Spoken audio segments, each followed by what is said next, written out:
America తిరిగి వెళ్లిపోతున్న రిషి కుమార్. దీన్ని బట్టి వివేక్ మిట్టల్ చేసిన ఆరోపణలు నిజమేనని అర్థమవుతోంది.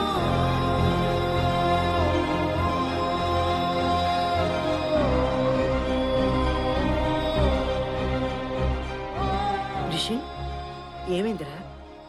రేపు మనం యూఎస్ బయలుదేరుతున్నాం. మరి నువ్వు వచ్చిన పని అది జరగదమ్మా. నా కొడుకుని ఎప్పుడు ఇలా ఓడిపోయిన వాళ్ళ చూస్తానని నేను అనుకోలేదురా.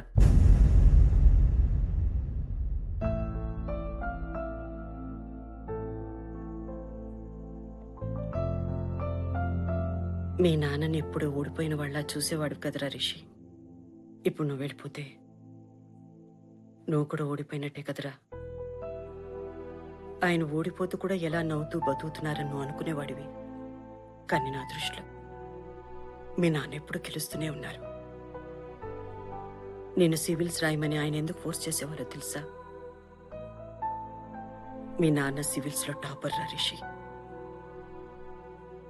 ఆయన ఇంకొక ఇంటర్వ్యూ ఇచ్చి ఉంటే కలెక్టర్ అయ్యేవారు. కానీ ఆయనకి ఎప్పుడు జనాలకి ఏదో చెయ్యాలనిపించి అప్పుడు రైతులు ఏదో ఉద్యమం చేస్తుంటే వాళ్ళతో పాటు వెళ్ళిపోయారు. రైతులకి పోలీసులకి మధ్య జరిగిన గొడవల్లో ఆయన మీద కేసు బుక్ అయింది. కోర్టు మీ నాన్న ఎలాంటి గవర్నమెంట్ ఉద్యోగానికి పనికిరారని మెమో ఇచ్చింది. మనల్ని పోషించడం కోసం కలెక్టర్ అవ్వాల్సిన ఆయన వెళ్ళి క్లర్క్గా జాయిన్ అయ్యారు. అప్పుడు కూడా ఆయన మొహం మీద నవ్వు తగ్గలేదు. కానీ ఈరోజు ఆయన బతికుంటే ఆయన మొహం మీద నవ్వు తగ్గేది. ఎందుకంటే ఆయన ఎప్పుడు నువ్వు ఒక్కడివే గెలవడం కాదు, నీతో పాటు 10 మంది గెలవాలని కోరుకునేవారు. ఈరోజు నువ్వు వెళ్ళిపోతే నీతో పాటు అక్కడ ఉన్న వాళ్ళందరూ ఓడిపోతారు. వెళ్ళి రిషి, వెళ్ళి వాళ్ళని గెలిపించు. నా కొడుకు గురించి నాకు బాగా తెలుసు. వాడికి ఓడిపోవడం అంటే అస్సలు ఇష్టం ఉండదు. నా దృష్టిలో నా మొగుడు ఎప్పుడు ఓడిపోలేదు. నా కొడుకు కూడా ఎప్పుడు ఓడిపోడు.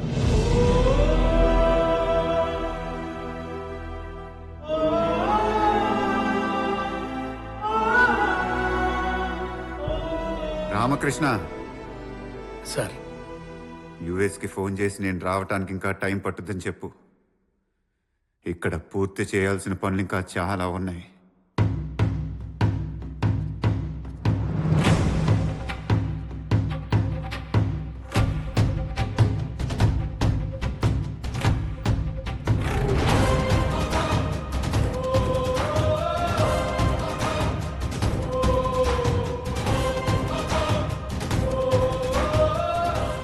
వీడేంట్రా మళ్ళీ వచ్చాడు?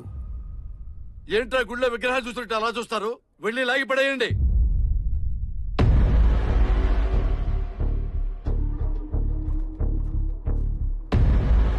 ఏంట్రా మీకు వేరే చెప్పాలా?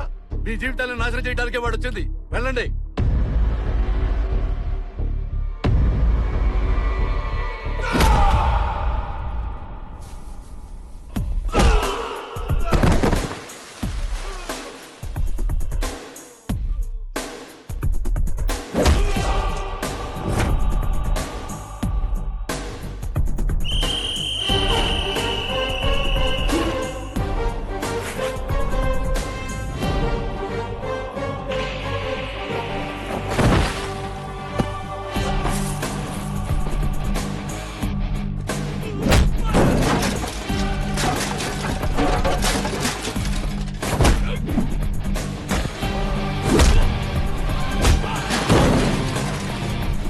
సాఫ్ట్వేర్ అన్నారు కదరా?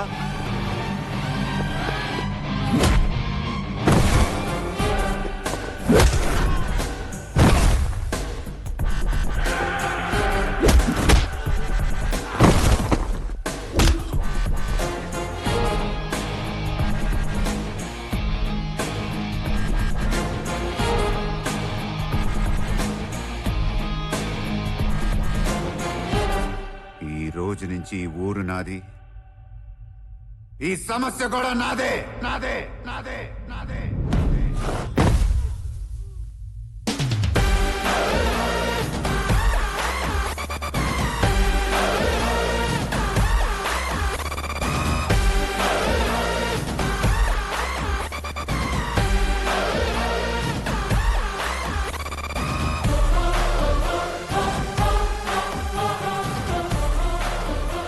ఇంకేం చూస్తారా? సార్ చెప్పారు కదా, పదండి.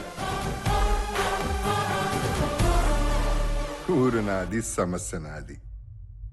అక్కడ జనం వాడిని నమ్మినప్పుడే ఏం చేయలేకపోయాడు. ఇప్పుడు వాడి మీద ఉన్న నమ్మకాన్ని చంపేశాం, వాళ్ళ ఆశను కూడా చంపేశాం. ఇంకా వాడేం చేస్తాడు? వదిలేయండి, ఆడే పోతాడు.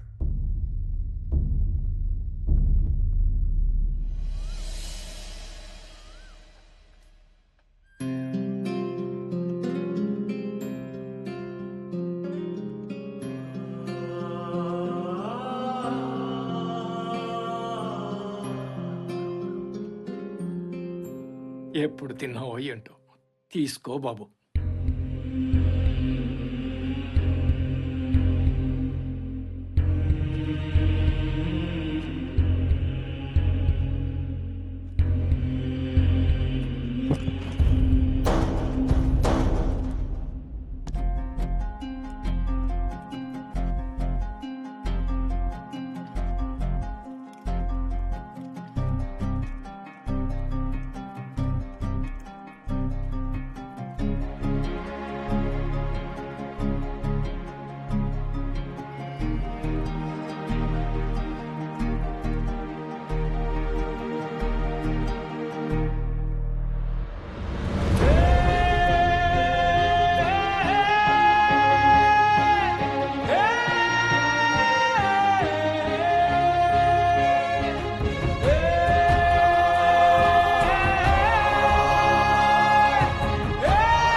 తాత,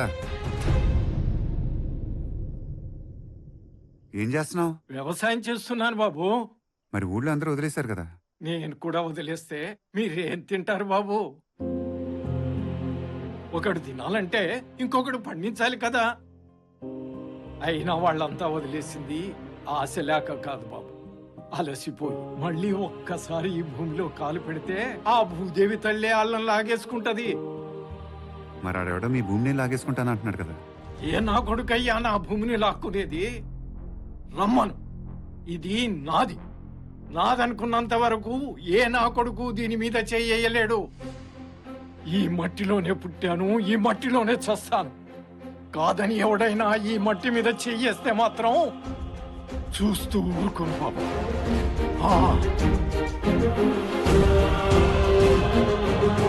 తాత,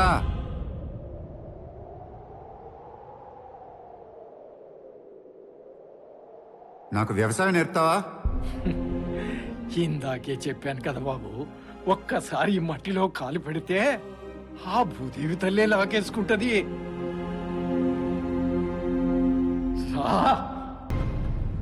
బస్ స్టాండ్ లో ముసలి సమస్యలు పడిపోయింది. బతుకుతుందో లేదా అంటున్నారు.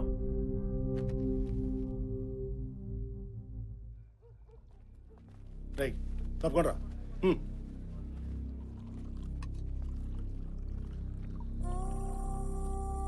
హాస్పిటల్కి ఎందుకు తీసుకెళ్లేదు? కొడుకు వచ్చేంత వరకు ఎక్కడికి కదలనంటోంది. వాడు బయలుదేరాడు, వచ్చేస్తాడు.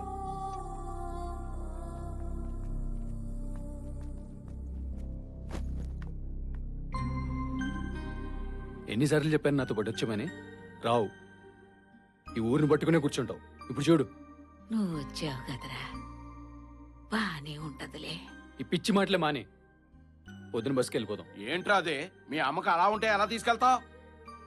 రేయ్, మీ అమ్మకి ఈ ఊరు వదిలి వెళ్ళడం ఇష్టం లేదని నీకు తెలుసు కదా. అరే, ఇంతకు ముందు ఇక్కడ బతకలేక వెళ్ళిపోయావు. ఇప్పుడు ఇక్కడంతా బానే ఉందిగా, నువ్వు కూడా ఇక్కడికి వచ్చి బతకొచ్చు కదా.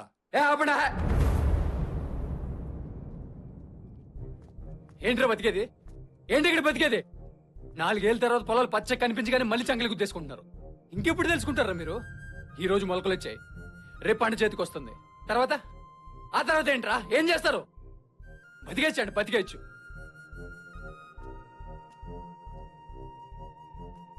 హలో సార్, చూసాను సార్ మిమ్మల్ని టీవీలో.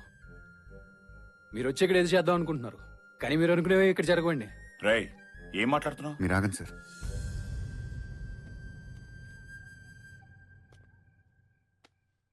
అవును sir, Srinivas BSc agriculture gold medalist. Farming is in my blood sir. మా నాన్నకి వ్యవసాయం అంటే పిచ్చి. దాన్నే నమ్ముకున్నాడు. ఆఖరికి పురుగుల మందు తాగి చచ్చాడు. ఇక్కడ వీళ్ళు అమ్మే పురుగుల మందు పంట మీద ఎంత పని చేస్తుందో తెలియదు కానీ మనుషుల మీద మాత్రం బాగా పనిచేస్తుంది. ఇక్కడ ఎంతో మంది రైతులు ఎలాగే చచ్చిపోయారు. కానీ అప్పుడెప్పుడు ఈ ఓళ్ళ వైపు చూడని కెమెరాలు మీరు రాగానే మీ వెనకాల పరిగెత్తుకుంటూ వచ్చేసాయి. ఎందుకంటే ప్రపంచంలో రైతుల బదులు ఎవరికి పట్టవు సార్. ఇక్కడ రైతనోడి విలువ లేదు, కనీసం మర్యాద కూడా లేదు. ఇక్కడ సమస్య వివేక్ మిట్టలు ఒక్కడి కాదు సార్, ఆడి కాకపోతే ఇంకొకటి వస్తాడు. ఇక్కడ సమస్య మన సొసైటీ సార్. ఈ సొసైటీలో అందరికీ రైతు అనేవాడు సానుభూతి చూపించడానికి పనికొచ్చి ఒక ఐటెంలో మారిపోయాడు సార్. ఎందుకు సార్ చచ్చిపోయిన వీళ్ళ ఆశని మళ్ళీ బతికిస్తున్నారు? ఇప్పుడు మళ్ళీ వీళ్ళకి ఆశ పుట్టింది. అది కూడా చచ్చిపోతే వీళ్ళంతా గుండె పగిలి పోతారు సార్. కనీసం బతుకుంటే ఎక్కడికైనా పోయి ఎలాగోలా నాలా బతికేస్తారు. మా బతుకులు ఇంతే సార్, ఎప్పటికీ మారు. వదిలేండి సార్ ప్లీజ్.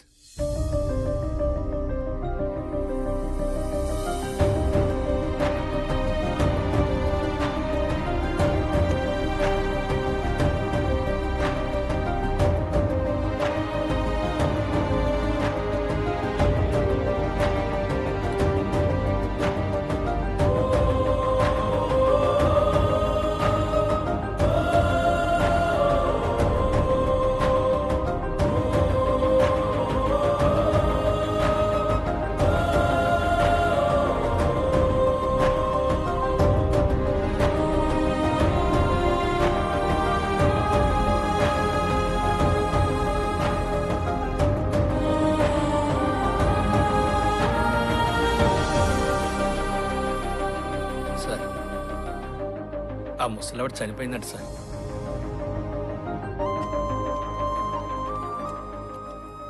డెబ్బై ఏళ్లగా వ్యవసాయం చేస్తున్నారు బాబు. అప్పట్లో రైతే రాజన్నారు. ఇప్పుడు అదే రైతు కూలీగా కూడా పనికి రావట్లేదు. ఒక ఆడపిల్ల ఏడిస్తే ఇంటికి మంచిది కాదంటారు. మరి ఒక రైతు ఏడిస్తే దేశానికి ఎలా బాబు మంచిది?